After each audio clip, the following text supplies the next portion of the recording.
আমরা যেন বেশি বেশি কোরআন পড়তে পারি, আল্লাহ তৌফিক দাও। আজকের মাহফিলটারে তুমি আমাদের নাজাতের ওসিলা বানাও। আমরা আজকে যা শুনবো আমরা যেন আমলের নিয়তে শুনি। ইন্নামাল আমালু বিন্নিয়াত, আপনার সব কাজের রেজাল্ট প্রতিফল দেয়া হবে বেসড অন ইউর ইন্টেনশন। আপনি কোন নিয়তে আমলটা করেছেন। আজকের আশাকে বসাকে কথা বলাকে এবং শোনাকে আল্লাহ তাআলা যেন আমাদের নাজাতের ওসিলা বানায়। চিল্লায় পড়তে হবে আমিন। আসলে আমরা আমাদের মহামূল্যবান সময়কে নষ্ট না করে সরাসরি কোরআন থেকে কথা শোনা শুরু করে দেই। আমি আপনাদের খেদমতে আমার খুতবার শুরুতে সূরাতু আল হাশর থেকে ছোট্ট একটি আয়াতে কারিমা তেলাওয়াত করেছি। এই আয়াতের আলোকে কিছু কথা আপনাদের সাথে শেয়ার করব, পড়েন ইনশাআল্লাহ। এই আয়াতে আল্লাহ বলছেন, লা ইয়াস্তাবি আসহাবুন নার ওয়া আসহাবুল জান্নাহ, আসহাবুল জান্নাতি হুমুল ফাইজুন। আল্লাহ বলছেন যারা জান্নাতি আর যারা জাহান্নামী তারা কখনো এক হতে পারে না। যারা জান্নাতি তারাই হচ্ছে আসল সফল কাম। চিল্লায় বলেন ঠিক কিনা? আল্লাহ পৃথিবীতে সফলতার অনেক মানদণ্ড দিয়েছেন। কোন আয়াতে আল্লাহ বলেছেন যারা ঈমান এনেছে তারা সফল হয়েছে তারা ঈমান এনেছে যারা, ঠিক কিনা? রব্বুল আলামিন বলেন, ক্বাদ আফলাহাল মুমিনুনাল্লাযীনা হুম ফী সালাতিহিম খাশিউন। সফল হয়েছে তারা, ঈমান এনেছে যারা। কার কথা? এই আয়াত থেকে বোঝা গেল সফলতার মানদণ্ড হচ্ছে ঈমান। যার ঈমান নাই তার জীবনে সফলতা নাই, ঠিক কিনা?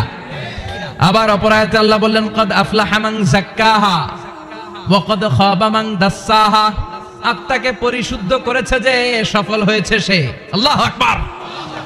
আবার এই আয়াতে রব্বুল আলামিন বললেন যারা জান্নাতে যাওয়ার সার্টিফিকেট পেয়েছে তারাই দুনিয়ার বুকে সফল হয়েছে।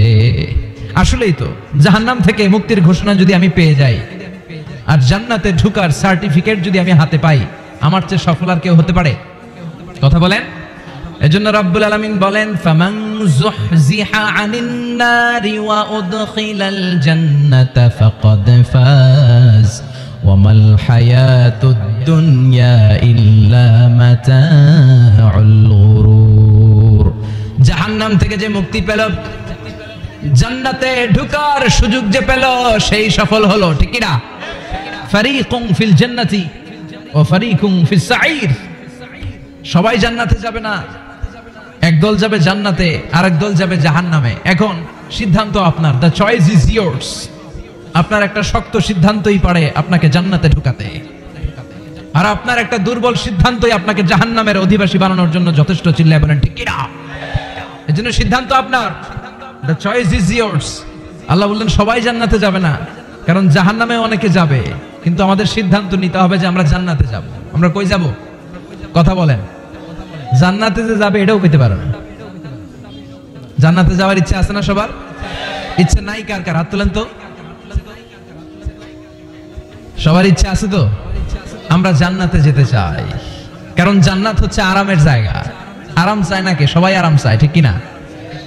জান্নাত যদি আরামের জায়গা হয়, তার মানে জাহান্নাম হচ্ছে ব্যারামের জায়গা। ব্যারাম বুঝেন? কষ্টের জায়গা।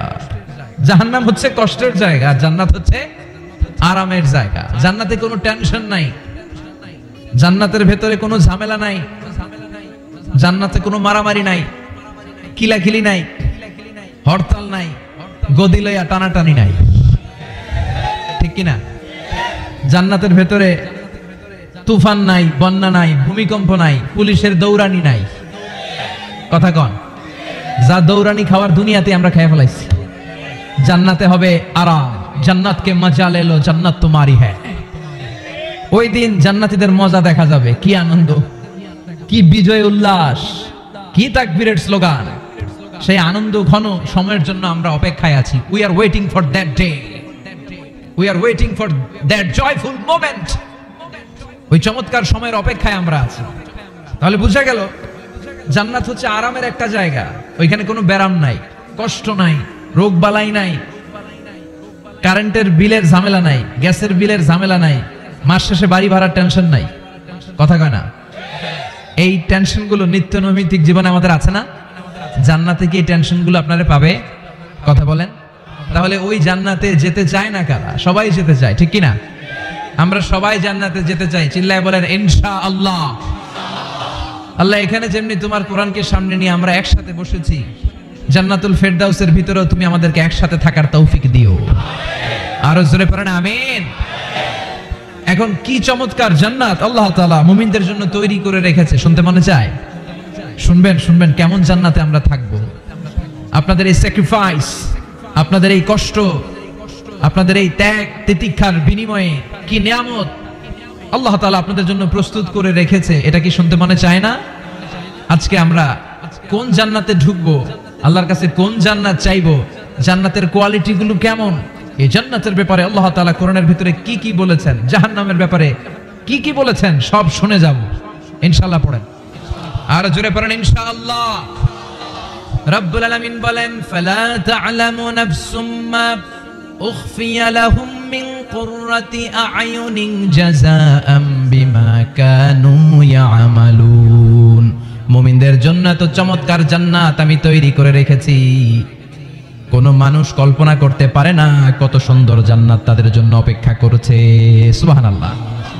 এটা যে কত সুন্দর, ইউ কান্ট ইমাজিন ম্যান, আপনি কল্পনাই করতে পারবেন না। আ'দাতু লিইবাদিয়াস সালিহিন, আমি আমার সালেহ বান্দাদের জন্য প্রিপেয়ার করে রেখেছি এমন জান্নাত, মালা আইনুন রাআত, যে জান্নাতের সৌন্দর্য কোনো চোখ দেখে নাই, ওয়ালা উযুনুন সামিআত, ওই জান্নাতের আওয়াজ কোনো কান শুনে নাই, ওয়ালা খাতারা আলা কলবি বাশার, মানুষের অন্তরে যত ধারণা হয়, চিন্তা হয়, জান্নাতের সৌন্দর্যের চিন্তার ধারণার বাইরে। মানুষ চিন্তা করে, ধারণা করে জান্নাতের সৌন্দর্য যে কত সুন্দর, কল্পনাতেও আনতে পারবে না। সহিহ বুখারী এবং মুসলিমের বর্ণনা। মানুষ কল্পনাই করতে পারে না যে কত সুন্দর, এত সুন্দর কোন দৃশ্যের অবতারণা পৃথিবীতে ঘটে নাই, তো কল্পনা করবে কি করে? কোনো কান জান্নাতের কোনো আওয়াজ শুনে নাই, কোনো চোখ জান্নাতের ওই নাজ নেয়ামত দেখে নাই, জান্নাতের সৌন্দর্যের কথা মানুষ কল্পনাতেও আনতে পারবে না। এই পৃথিবীতে যত সফটওয়্যার ডিজাইনার আছে, বিশ্ববিখ্যাত ওয়ার্ল্ড র্যাঙ্কিং এ যে সফটওয়্যার ডিজাইনার গুলো পুরস্কার প্রাপ্ত, সব ডিজাইনারদেরকে, আর্কিটেক্টদেরকে একসাথে বসিয়ে যদি জান্নাতের একটা চেয়ারের ডিজাইন করতে বলা হয়, সবার ডিজাইন গুলো একসাথে করলেও জান্নাতের চেয়ারের 10 ভাগের 1 ভাগ হবে না। চিল্লায় বলেন ঠিক কিনা? আল্লাহ বলেন এত সুন্দর জান্নাত, এত চমৎকার, অ্যামেজিং। কেমন? Amazing, excellent, fabulous, awesome, marvellous, genius, supercalifragilisticexpialidocious, যেটার কোনো তুলনা হয় না, যেটা অসাধারণ, আনপ্যারালাল। চিল্লায় পড়েন আল্লাহু আকবার। ওই জান্নাতের জন্য অপেক্ষায় আছি আমরা, ওই জান্নাতে আমরা একদিন প্রবেশ করব ইনশাআল্লাহ। পড়েন। বিশ্বাস হয়? ফিল করতেছেন ভেতর থেকে, না শুধু কান দিয়ে শুনছেন? ফিল করতে হবে যে না, আমরা ঢুকবো ইনশাআল্লাহ। ওই জান্নাত আমাদের, মুমিন ছাড়া কেউ এই জান্নাতে প্রবেশ করতে পারবে না। জোরে বলেন ঠিক কিনা? তো আসেন ওই জান্নাতে আমরা একটু প্রবেশ করি, জান্নাতের ভেতরে সবাই মিলে একটু ঢুকি। ঢুকবেন? ভয় পাইছে, ভয় পাইছে। ঢুকবেন? সাহস বেড়ে গেছে আবার, জান্নাতে ঢুকবে। আসেন ওই জান্নাতে ঢুকি। তো জান্নাতে একটা শপিং মলে যদি আমি ঢুকতে চাই, কোন দিক দিয়ে ঢুকি? মেইন গেট দিয়ে, মানে গেট ইউজ করতে হয়, দরজা দিয়ে ঢুকা লাগে। তো জান্নাতের দরজা আছে না নাই? কথা বলেন।